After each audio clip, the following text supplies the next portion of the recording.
Opa, opa, vamos lá? Olá! Salve, salve para todo mundo que está assistindo a gente. Para quem não me conhece, eu sou o Bruno Pinto, sou gerente de parcerias no YouTube. Dani, se quiser se apresentar. Eu sou a Niki Angala, eu sou editora do Preta Nerd Burning Hell, que é um site sobre nerdandade preta e feminista. Boa, boa. Então, vamos começar com o nosso papo sobre é possível levar o seu lado geek para o mundo acadêmico. Então, antes de mais nada, Anne, muito obrigado por participar, muito obrigado pelo seu tempo aqui hoje. E vamos começar do zero, né? Vamos começar falando, então, quem é a Anne, quem é a Preta, como tudo começou. Fala um pouquinho aí da sua história pra gente.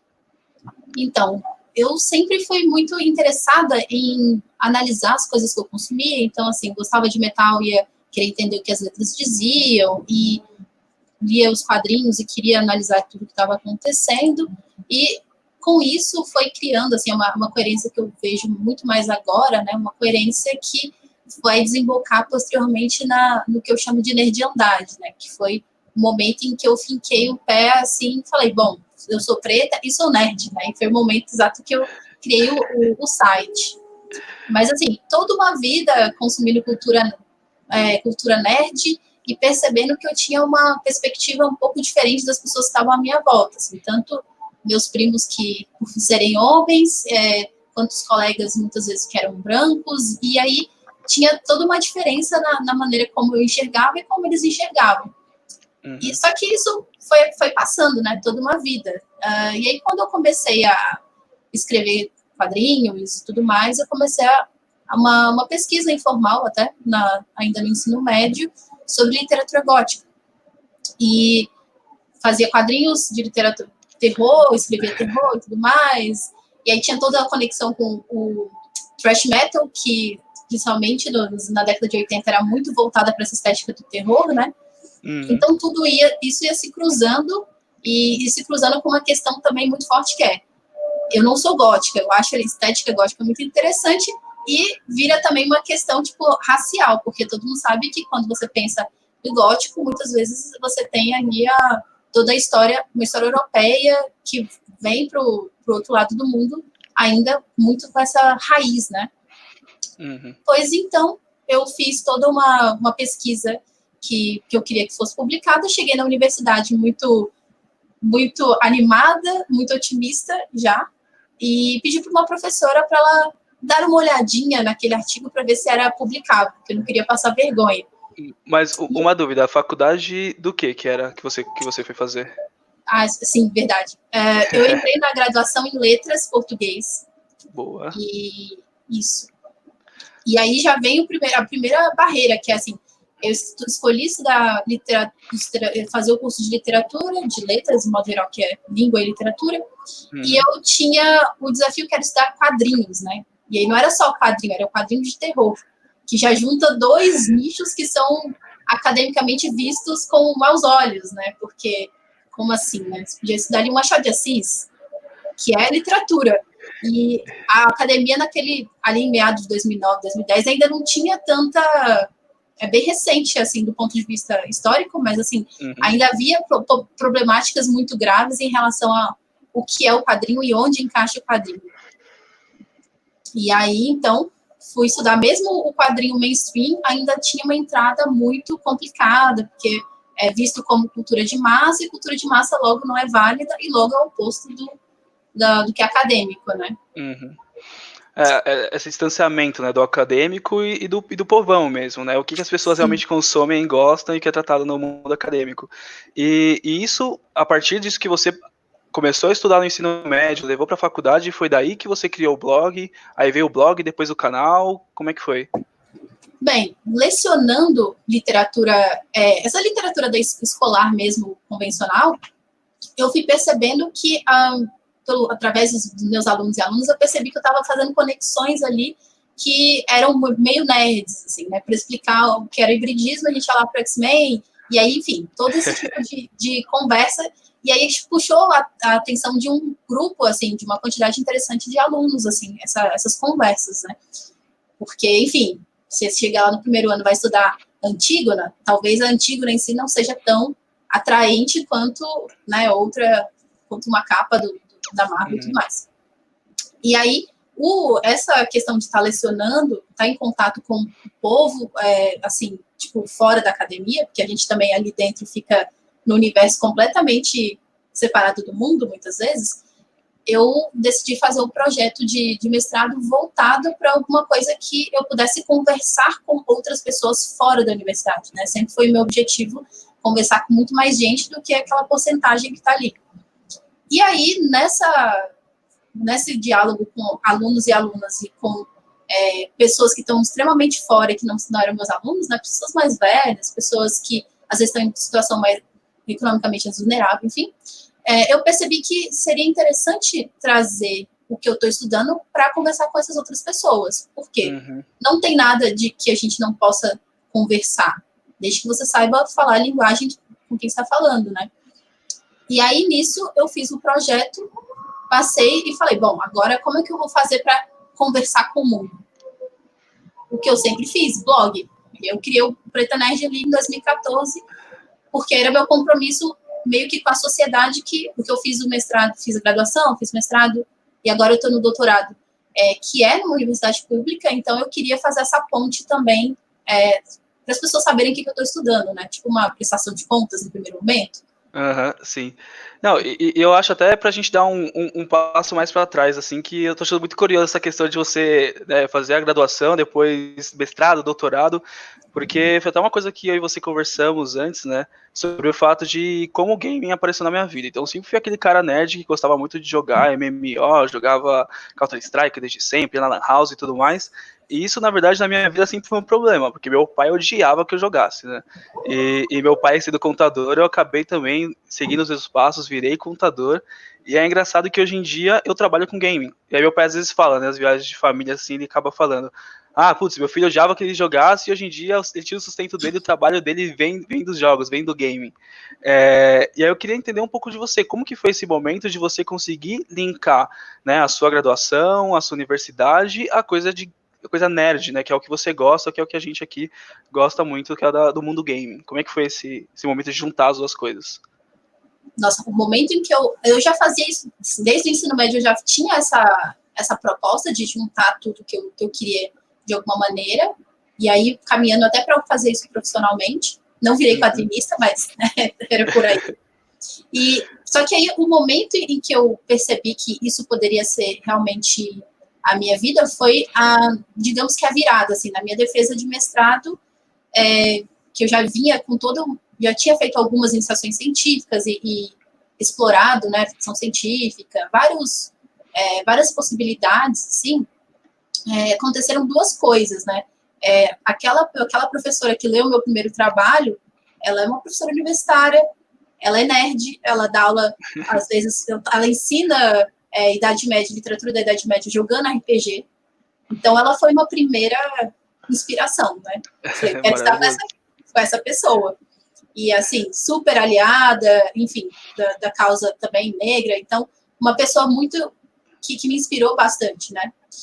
E aí, essa foi a primeira virada. A segunda virada foi quando um seguidor do blog, que é, inclusive, padrinho e tudo mais, ele falou, você vai apresentar sua defesa, eu vou ir para Brasília para assistir. E aí, nesse momento, eu notei que tinha virado a chave do blog que foi feito com a intenção de, entre aspas, prestar conta para a sociedade, e um blog que estava servindo a uma comunidade, tipo, que muitas vezes não sabia expressar o que estava sentindo, que muitas vezes achava que termos como epistemologia eram coisas muito distantes da realidade delas, e elas começaram a fazer essas conexões na própria vida. Então, a partir desse momento, eu comecei a mudar a minha chave e falar, bom, eu vou trabalhar com isso. Né? E aí foram conectando outras coisas, tipo, tem essa questão do blog em si, e teve, ano passado, por exemplo, que eu fui convidada para trabalhar nesse livro, O Horror no Ar. Então, assim, tudo é muito conectado com essa questão acadêmica, com a questão de ser nerd, porque o horror já é uma coisa que já aparecia desde sempre, e com essa conexão com o público. Boa. E você tinha comentado comigo também sobre o seu mestrado e a tese do seu mestrado, né? Que também é totalmente ligada aí, você já pulou realmente mergulhou de cabeça no mundo geek, no mundo de quadrinhos. Então, Eu queria que você me falasse um pouquinho sobre o que foi a sua tese do mestrado, quais foram os aprendizados e por aí vai. Então, a grande questão do mestrado foi que eu fui estudando, na verdade, tudo veio de uma das minhas iniciações científicas. Eu notei que, quando a gente está ali na graduação, a gente às vezes não tem muita noção do recorte de pesquisa. Então, o que eu fiz? Queria estudar mulheres negras nos quadrinhos mainstream, que significa Marvel, DC, tudo, né? Assim, essas grandes empresas. É uma ideia, assim, bem sem condição, né? Sem condição nenhuma. Então, ficou muita coisa de fora. Eu fui restringindo, e aí surgiram vários dados, tipo, a Marvel tinha muito mais personagens negras, mulheres, que eram vilãs do que heroínas. Isso foi um dado que surgiu nessa pesquisa. E aí, a partir desse ponto de vista, eu fui pensando que eu fui conhecer outros trabalhos acadêmicos, né? Tipo, dentre eles, será a Tempestade a única heroína? Que seria a tradução em português, né?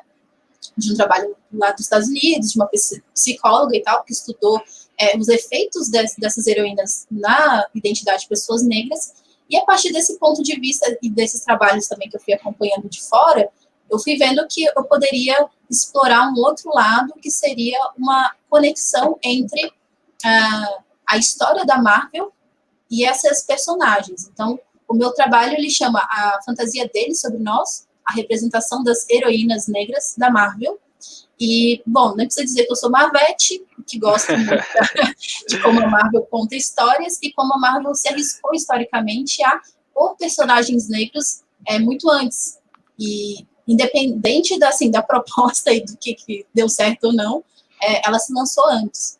E aí, nessa história desse mergulho de estudar a Marvel, eu percebi que seria muito proveitoso, primeiro, estudar como que a conexão histórica, né, do mundo que a gente vive, a questão geopolítica e tudo isso, economia um tanto também, como que isso foi influenciando a história da Marvel em si como empresa, e como que a Marvel em si como empresa, seu posicionamento e tudo mais, como que isso foi, isso significou, basicamente, que os autores eram demandados escreverem histórias, sei lá, sobre personagens negros. Autores, lembrando que a Marvel é uma empresa que surgiu de uma família judia, que tinha ali toda uma proposta e que se sentiu em algum momento mais compelida a conversar com minorias, outras minorias sociais, no caso dos Estados Unidos, minoria numérica mesmo, né, a população negra. E aí, toda essa conversa, tipo, foi me levando para um ponto que foi o contato com a literatura da Grada Quilomba, que é uma teórica negra portuguesa, e que usa a psicanálise como embasamento.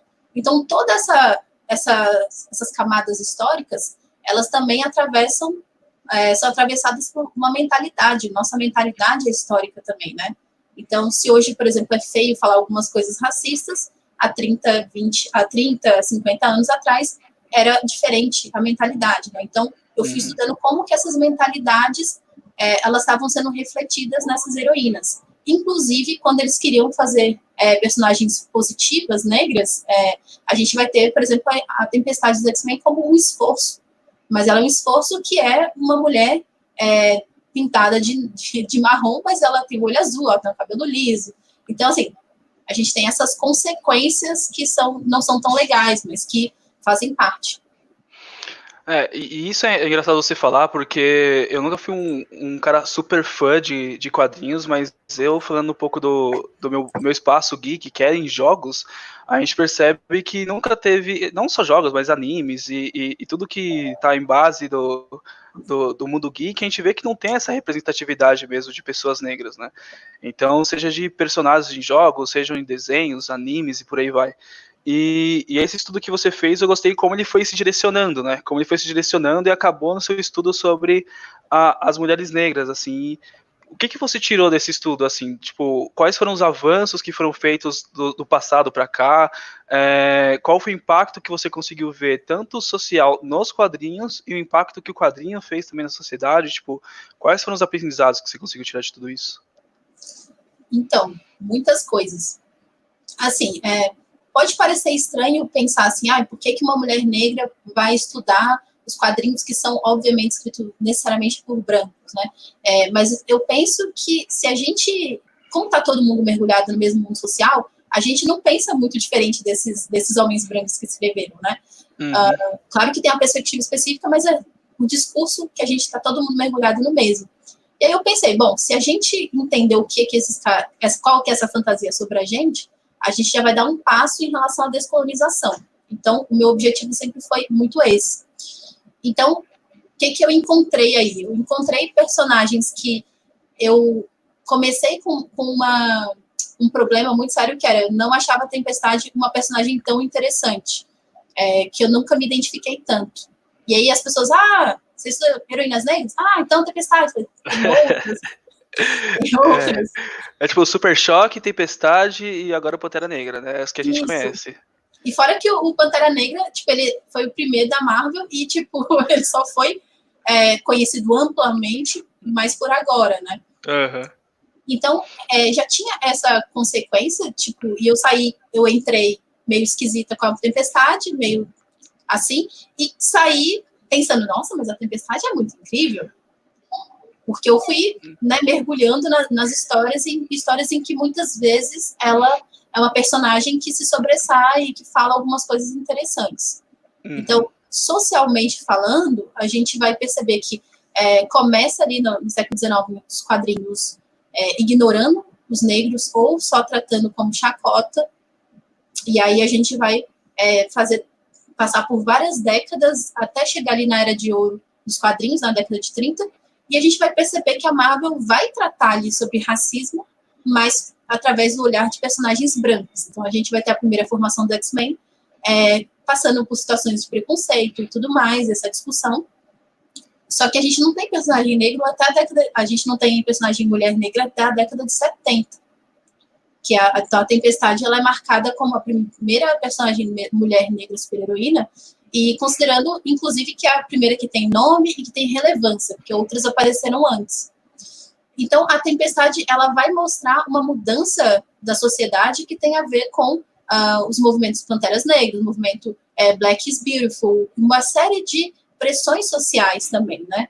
E ela vem também muito na questão da aceitação do Pantera Negra, que é de 66.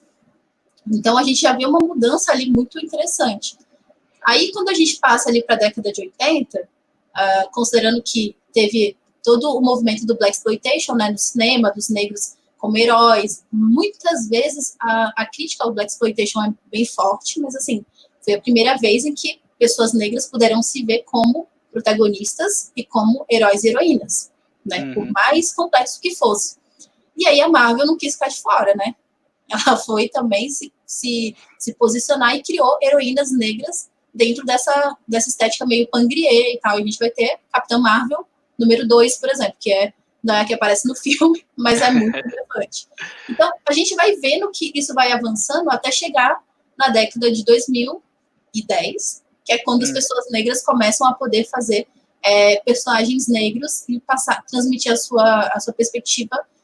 E aí a gente vai entrar, Black Lives Matter, tudo isso que a gente está vivendo hoje, que é extremamente recente, mas digamos que esse holofote em cima das questões negras é bem recente, digamos assim. E acho legal uma coisa que você comentou na questão de quando os personagens negros apareciam, eles tinham um papel um pouco mais ridicularizado, né? Eu lembro quando eu era pequeno, por exemplo, eu era muito viciado em Dragon Ball, né? E aí, sabe como é que é brincadeira de menino, né? Tipo, na rua, eu sou Goku, eu sou Gohan, assim, tipo, nunca tinha aquela pessoa que, tipo, eu sou que parece comigo, né? Sei lá, se a gente for pegar um personagem negro, assim, no Dragon Ball, sabe, tem o Sr. Popo, que é um totalmente ridicularizado dentro do anime, né?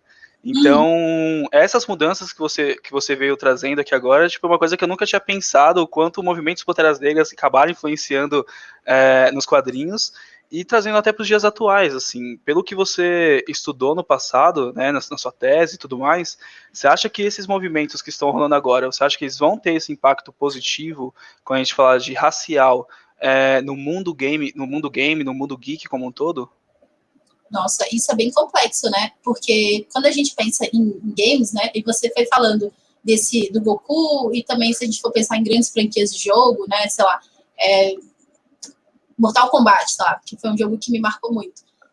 Tinha ali o Jax, que era o homem negro, mas ele só vai ter uma filha que vai pro jogo agora, né? Então, o mundo dos jogos, ele é muito mais conservador do que o mundo dos quadrinhos. Mesmo que a gente perceba que o mundo dos quadrinhos ele é mais maleável, tipo, ele vai e volta, né? Já o Homem de Ferro era uma garota de ferro, e aí agora já é de novo o Homem de Ferro. Nos jogos não é assim, né? Não acontece dessa forma. Eu acredito que a gente está, sim, passando por um momento que vai transformar muito a indústria, mas neste momento, acho que a gente vai primeiro passar por uma mudança de que vai ser superficial, tipo, inserir alguns jogos. A gente está vendo que tem jogos lançados recentemente com protagonistas negros e que a galera joga mais. Eu gosto muito de como o Dead by Daylight é um jogo que coloca a Claudette, por exemplo, a personagem mulher negra, como uma personagem que todo mundo gosta de jogar com ela, porque ela é uma ótima personagem. Diferente do Killer Instinct, por exemplo, que a personagem feminina sempre foi para apanhar, né? Fraca, ruim, etc, etc. Então a gente percebe que tem essa mudança superficial na ponta, que é os personagens. Então a gente tem uma diversidade que é superficial, que a gente chama de diversidade cosmética. O que vai fazer a grande diferença vai ser o momento em que a indústria de jogos começar a absorver profissionais negros e negros, e aí seria trazer a perspectiva real, né? Porque por enquanto a gente tem pessoas brancas tomando decisões e fazendo personagens negros, e aí se a gente for pensar num paralelo com a história das histórias em quadrinho, é como se tivesse 100 anos atrasado da indústria dos games. Assim.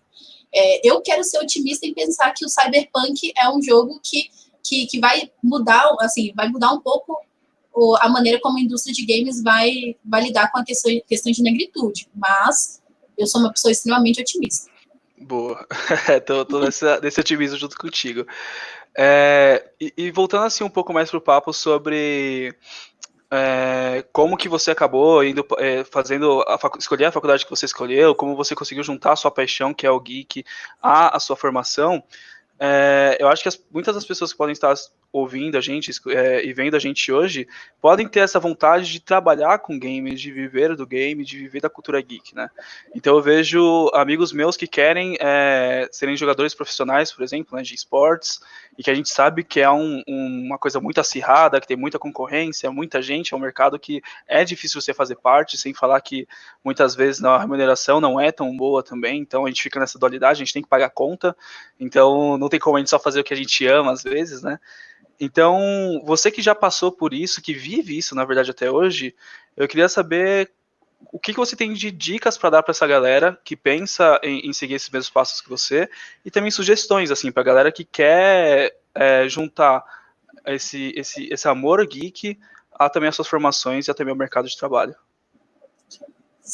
Bom, assim, é ótimo bater esse papo com você, porque você é exatamente a definição que a gente dá de profissional que fez essa ponte também. Muito, muito bacana ver isso. Eu gosto de pensar que a academia é um lugar que, historicamente, as pessoas dizem que a ciência é neutra, que você tem que trabalhar com temas sérios, só que, hoje em dia, a gente vive um momento mais interessante para a gente questionar isso. Então, a ciência, ela não é neutra, né? Todo mundo tem uma perspectiva. E aí, quando você diz que a ciência é neutra, você está beneficiando alguém com essa suposta neutralidade. Quem na nossa sociedade é visto como neutro, né? Sim. Então, não tem como, eu não posso, como uma pessoa negra, como uma mulher especialmente, eu não posso seguir essa mesma cartilha porque ela não cabe, eu não caibo nessa cartilha, né? É tipo o corpo de uma pessoa, sei lá, determinada racialidade de outra, assim, tipo, nas roupas, não cabe da mesma forma, né? E aí, as ideias, elas também funcionam dessa mesma maneira. Então, é importante a gente partir da ideia de que não existe neutralidade. E, dito isso, toda a ciência que a gente vai fazer, ela vai ser marcada pelo que a gente é. E aí, se você é uma pessoa que, desde criança, tem essa experiência do Counter-Strike, consequentemente, a sua socialização, ela vai passar pelas amizades que você fez ali, pelas amizades que você fez online e tudo isso faz parte do seu repertório, do seu conhecimento. Então, isso tem que estar no seu trabalho acadêmico. Isso também é sério, porque você é uma pessoa importante, né? Assim, nós somos. Então, é bem interessante mesmo a gente pensar que esse ponto de vista acadêmico, ele vai atravessar. Assim, eu gosto até de pensar a gente está falando de jogo, a dissertação do Waldson Souza, por exemplo, que ele fala de Dragon Age, ele é da literatura, está falando da literatura, mas o repertório dele é de best-seller, assim, sei lá, Harry Potter, assim, isso é importante também. Não dá pra gente dizer, todo mundo leu Dom Casmurro com 5 anos, não é? Essa é a realidade. Então, vamos primeiro ponto, a primeira dica seria valorize o que você sabe, valorize sua perspectiva. E, consequentemente, você tem que ir despertando também essa habilidade de poder conectar o que você gosta, entender o que você gosta de uma maneira séria. O entretenimento, ele não é só para você se divertir, a gente aprende coisas quando a gente joga, né? Você aprende sobre... Você joga Ragnarok, você aprende questões sobre que estão relacionadas a isso. Eu jogo Dead by Daylight, eu aprendo sobre terror, empatia e todo esse tipo de coisa que o jogo ensina. Desculpa até te interromper, mas quem nunca teve seu primeiro contato com o inglês jogando, né? Sim. A gente aprende as primeiras palavras em inglês, não sei você, mas foi jogando ali, soccer, né, match, partida, então a gente vai aprendendo inglês, assim, o primeiro contato já é com o jogo, né?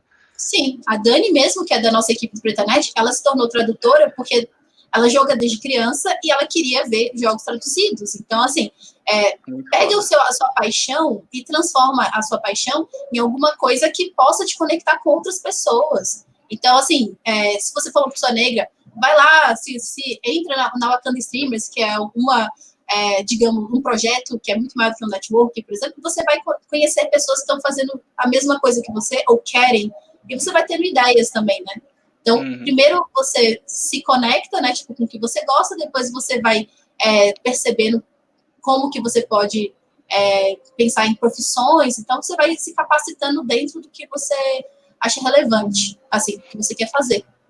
Não, e queria eu ter te conhecido antes de ter feito meu TCC, porque pensando agora, né, igual eu como contador, eu acabei escolhendo aqueles temas meio clichês, impairment, análise contábil e tudo mais, aquele negócio que a gente pode até gostar. Eu gostava muito de contabilidade, claro que eu gosto muito mais de games, mas eu gostava de contabilidade. Só que você falando, né, a gente consegue ver que dentro dos jogos também existe contabilidade, dentro dos jogos também existe economia. Eu tinha até visto um vídeo esses dias no YouTube sobre como alguns players quebraram a economia, se não me engano, foi no Diablo. Não lembro qual jogo agora, que uma galera fez alguma coisa dentro do jogo que eles quebraram a economia dentro do jogo, sabe? Dos itens ficarem muito baratos e por aí vai. Então, tipo, entender essa oferta e demanda que também existe dentro dos jogos e trazer, às vezes, para uma análise na sua faculdade de economia. Então, eu acho que o toque principal, assim, quando a gente fala desse painel, né, de trazer o geek para dentro da sua formação, não necessariamente a gente falar em como que a gente pode ganhar dinheiro a partir disso e como a gente pode se profissionalizar, mas mais para ter uma formação que tenha mais a sua cara, sabe? A gente não deixar o lazer, o geek é só o lazer e aí a faculdade não, as duas coisas podem estar juntas, né? Sim. Isso que é muito legal. E aproveitando que você até chegou a falar um pouco sobre o Wakanda Streamers, queria que você me falasse mais um pouquinho de que isso também, como é que fez parte da sua formação, dos seus estudos? É uma coisa à parte? O que é esse Wakanda Streamers? Então, o Wakanda Streamers é digamos, uma network e tal, que foi pensada para pessoas negras, foi criada em 2018, mas agora que ela tá, né, tipo, dando aquele boom. E ela não fez parte, né? Eu entrei esse ano, mas ela tem muito a ver, se conecta muito com o que eu vislumbro do Preta Nerd Burning Hell, que é o meu blog, né? Então, assim, a minha ideia principal sempre foi criar uma comunidade saudável, em que nós somos pessoas negras e pessoas, sei lá, com deficiência, pessoas LGBTs, todo mundo possa entrar nesse lugar, conversar sobre a série, gostar mais de DC do que de Marvel, enfim, discordar, e de uma maneira que você seja livre de ódio, né? Então, a Wakanda, ela tem muito esse lugar do acolhimento, e ela também tem um lugar claro, de impulsionamento, como qualquer network, mas ela tem uma coisa também muito legal, que é a questão da formação. Então, o que se preza muito é como que a gente pode aprender, não só sobre plataformas, mas sobre como jogar também, como se conectar, como se portar, enfim, é uma formação e tanto. Boa. E sobre o seu canal, né? Que eu cheguei até a te perguntar, mas a gente não entrou muito a fundo sobre isso. O seu canal, ele é mais uma extensão do blog Preta Nerd, ou ele talvez é uma extensão do Wakanda Streamers, ou então ele é um pouco dos dois? Assim, qual é o foco do seu canal atualmente? Bom, o Preta Nerd, ele é mais uma forma de conversar com as pessoas, porque o blog ali, texto longo de análise, às vezes tem muita densidade, sei lá, digamos, acadêmica, às vezes não é a linguagem que vai atrair ou todo mundo vai se identificar. Então, a gente tem formas de conversar que tenta abarcar todo mundo. Então, as nossas análises, elas estão nas redes sociais, elas estão no canal do YouTube, elas estão no blog, para pro formato que possa se adequar à vida de cada pessoa, né? Ao tempo e tudo mais. E aí, a Wakanda é um outro rolê, assim, a Wakanda, ela já é um projeto que é do Thales Porfírio, eu faço parte, né, contribuo, mas a Wakanda é outro, mas o meu lado gamer que tá, tipo, mais voltado pra Wakanda. Boa, entendido. Não, e isso é legal, né? Porque às vezes a gente fala que a gente está tentando falar de uma língua mais perto assim, das pessoas, e acaba que a gente está tão inserido dentro do meio que você acaba, tipo, tão inserido no meio acadêmico que você acha que está falando a língua do povo, mas às vezes você tá, tipo, dá o taco assim, atingir. Então a gente procurar meios de comunicação diferentes é legal, né? E você falou, às vezes a pessoa consegue até entender aquele texto, mas ela não tem o costume de parar, entrar em blog, ler e tudo mais. Então levar essa informação, a mesma informação de formas diferentes, acho que é o toque final, assim, do negócio, né? E muito legal, acho que, assim, deixando para finalizar mesmo, assim, acho que o legal, assim, o que eu tiro dessa conversa é que o mundo geek, o mundo game, ele tá evoluindo muito. Desde a questão das marcas darem mais atenção agora pro mundo game, desde a questão de o mercado game ter mais vagas, ter mais espaço para as pessoas. Então, eu mesmo tenho amigos agora que estão se formando em design de games, né? Então, a gente está tendo formações específicas para isso. Então, eu acho que o legal, assim, para quem tá assistindo a gente mesmo é que, cara, não o amor que vocês têm pelo geek, assim, acho que pode acompanhar vocês, sair um pouco ali do quarto, do lazer de vocês e ir pra vida mesmo, né? E acho que é isso. Mais alguma coisa que a gente esqueceu de falar? Alguma coisa que você queria trazer pra gente? Não, eu acho que é isso mesmo, assim, o mundo geek, ele tem um lado muito mais óbvio do que a gente pode levar, que é tipo, poxa, quero fazer jogo ou quero fazer quadrinhos, e você tem a capacitação muito direta, mas vale a pena também pensar que qualquer área do conhecimento, ela pode sim conectar, e não desistam do lado geek de vocês para fazerem coisas que vocês acham super chatas. Então, é mais ou menos esse o rolê. Boa, perfeito, maravilhoso.